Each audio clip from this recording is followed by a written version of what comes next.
Who was your source of encouragement during your early years of ministry?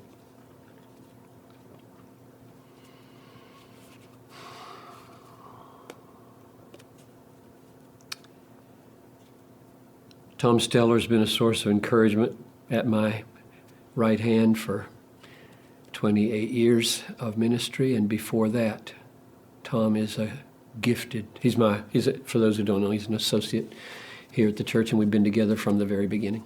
I came to the church, and my first desire was to have Tom come with me. The church reluctantly voted on a college pastor. He got the lowest vote of any pastor who's ever been called to Bethlehem. Which is hilarious for most people who hear it now, because Tom is so integrally part here and so gifted and so called and so wonderful. But I could hardly persuade the church, which was about dead in downtown, that they should invest in college students. They said, they're here today and gone tomorrow. Why would you want to invest in college students? Because they're here today and gone tomorrow. I think they might pick up something along the way and make a difference in the world. So they voted, I think it was 76% or so, said yes to Tom Steller, and I just never cease to thank God. He's just a gift to me. So Tom's there all the time. Roland Erickson was on the search committee when I came to Bethlehem. When it says in the early years, I'm thinking early years of Bethlehem, so not before that. So I'm 34 years old when I'm thinking here. Roland was on the search committee. He was the statesman, and for about 10 years, he stood like a king, gentle, kind, and helped me as a young green pastor know how to manage a church, because he'd been here a long time and he was respected by everybody, and I was new and they didn't know whether they wanted to respect me or not. Would I be here today and gone tomorrow? Roland was the only man, I'm going to be careful here, let's just be more general than that, because that's probably not true. One of the few who on the Council of Deacons when I came used the word Jesus to refer to Jesus. Nobody ever said Jesus. And why is that a big deal?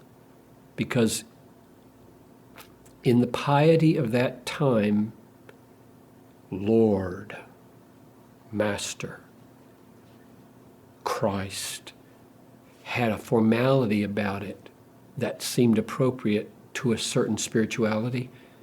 And to use the word Jesus sounded too emotional, too endearing, too intimate. And that's the way he was. And I saw a life there, a kind of life. Not to judge the other men, let's put it this way, a kind of life demonstration, a kind of life exposure, a kind of life engagement that I desperately wanted to be true in this church. And so I was so happy.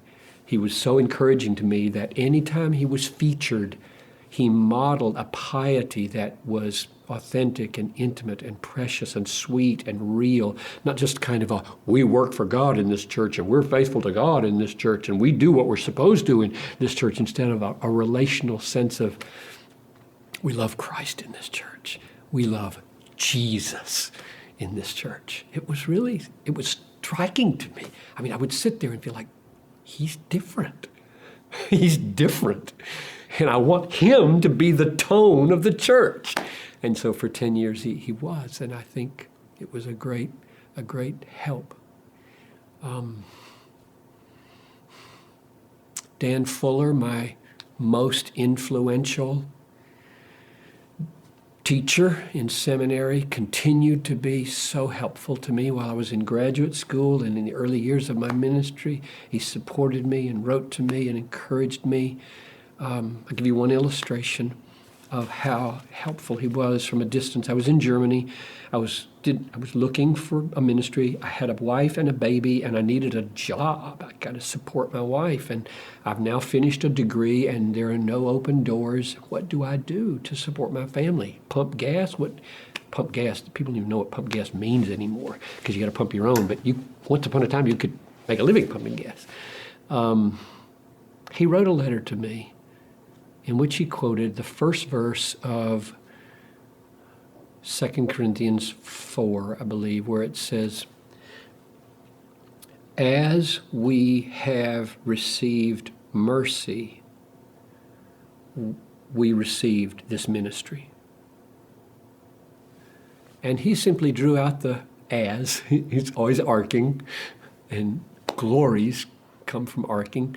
And he said, John, he said this in a letter, John, God is as willing, ready, and able to give you a ministry as he was willing, able, and ready to save you. It will be mercy that he saved you, and it will be mercy that you have a job. Trust him. That was huge. I remember it. This is, 40 years later. And it just landed on me like, yes, I can trust him. So I had people in my life pointing me to the promises of the Bible, and he was one of them. Tom's always been one of them. Erlen Erickson was one of them. And if I spent longer here, I could give you more.